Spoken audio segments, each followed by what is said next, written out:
Hello, everybody. Welcome back to Screenstars and welcome to another of my classic Clint Eastwood film reviews. Today, I'm taking a look at the 1968 Western Hang 'em High. The film is directed by Ted Post and stars, of course, Clint Eastwood. We have Inga Stevens, Pat Hingle, Ed Begley, Ben Johnson, Charles McGraw, and Bruce Dern. Now, the film focuses on Clint Eastwood's character, Jed Cooper. At the beginning of the film, he has bought some cattle. He is taking them cross country. He thinks he's bought them fairly. He has no idea, in actual fact, that the person he bought them from had just finished murdering the people on the farm, on the ranch. So a group of vigilantes catch up with Clint Eastwood's character, assume essentially that he must be the killer, and therefore they decide to enact some vigilante justice and hang him without a trial. He is then discovered soon after by a local sheriff who cuts him down, takes him to a western town that is run by Pat Hingle's Judge Fenton.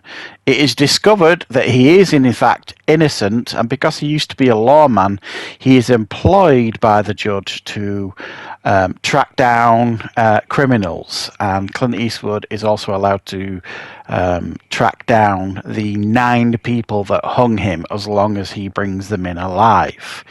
What follows is Marshal Jed Cooper's attempts to capture all of those that wronged him, as well as bring justice to any criminal, and at the same time falling in love with a local woman called Rachel. Right, what are my thoughts on Hang 'em High? Well, honestly, guys, while I obviously know of this film, and I know I have watched it previously now, but I suspect when I watched this before, it was one of those westerns that was on I don't know, a Sunday afternoon or whatever, or maybe my dad put a VHS on of it, watching it, and I maybe was watching it in the background and stuff. I never actually fully remember sitting down watching this all the way from beginning to end and absorbing it all. And this actually really surprised me. This is a really good Western. Very, very good. Very thought-provoking, because it actually challenges you to think about the pros and cons of capital punishment. It is not... the trailer and everything surrounding it presents it as a revenge film for Clint Eastwood's Jed Cooper to take revenge on those that hung him. And obviously there is an element of that in the film. Of course there is. But in actual fact, there are actually a lot of scenes in this where you have detailed discussions, stroke debate, stroke arguments between Jed Cooper and the judge played by Pat Hingle. This judge is absolutely adamant about the letter of the law, and if you break the law, you're going to get hung, and so on and so forth. And Clint Eastwood, despite what happened to him, doesn't believe that everybody should face capital punishment for, some of the crimes that they might have committed. So they have constant arguments and debates about it. And there's a really big scene in the film where I think it's 8 criminals are kind of lined up to be hung. Some of them that Clint Eastwood has tracked down. And the whole town comes out. It's like a huge event. There's kids sat watching it. Literally, there's people selling food stuff to people. It's like a party. And it's quite grim, really, as an audience member, to kind of see that. And the fact that probably people did come out and watch this. It was like a show almost. And that's really very...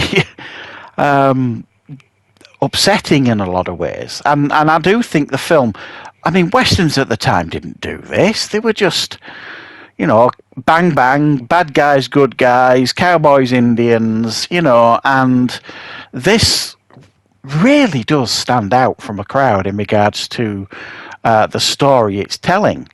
This in actual fact was Clint Eastwood's, I'm right in thinking that this was his first American leading role after the Dollar Trilogy. He even turned down returning with Sergio Leone in, was it Once Upon a Time in the West or something like that? That Sergio was directing, a big budget Western. He turned that down so that he could do this. I think Clint recognised that this was, actually a very, very well written Western and quite thought provoking. And when you look at an awful lot of Clint's Westerns, particularly, they all had almost like different messages, right up until obviously Unforgiven, which is the most poignant of the lot, really, in a lot of ways. And I really do have to respect the brave choices that this film made in regards to not just pandering to, the Western audiences and, just shooting and killing and all that other kind of stuff, it doesn't necessarily feel like it is that type of traditional Western. Don't get me wrong, as I've mentioned, it is a traditional Western in a sense of you've got, obviously you've got this revenge tale that it does focus heavily on.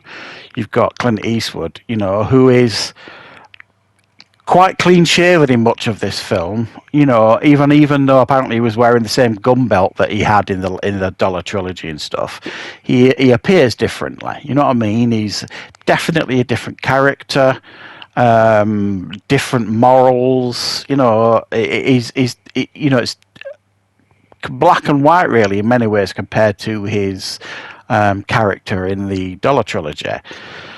And he even ends up falling in love in this. We got a little bit of a love story with Inga Stevens, who apparently, after doing a little bit of research, Clint had an affair with while he was making this film.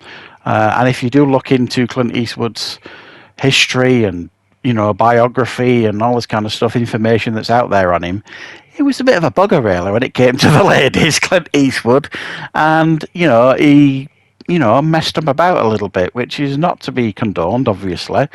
And also, interestingly, I had no idea that Inga Stevens, bless her, committed suicide in 1970 at the age of 35, which is very, very sad.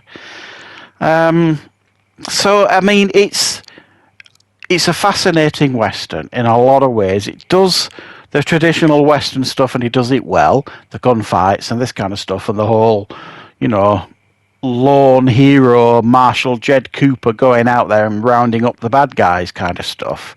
But it also tickles the grey matter a little bit. It gets you thinking, and it definitely leaves you with a few thought-provoking things, because in America there is still, the death sentence in quite a few of the states, I would imagine, in America still. I don't know how many states, but I think we all know that it does still exist. So in some ways it's still relevant today. Obviously I know they don't hang them anymore, but it is still a relevant topic. So this really surprised me. I think it's definitely the first time I've sat down from beginning to end, all the way through, completely absorbing it and watching it and being really fascinated by what I saw. This is a very, very good Western, and if you haven't seen it, I would strongly recommend it. So thanks for watching, guys. I hope you enjoyed this classic Clint Eastwood review, and I will, of course, be back with plenty more reviews and content on the channel very, very soon.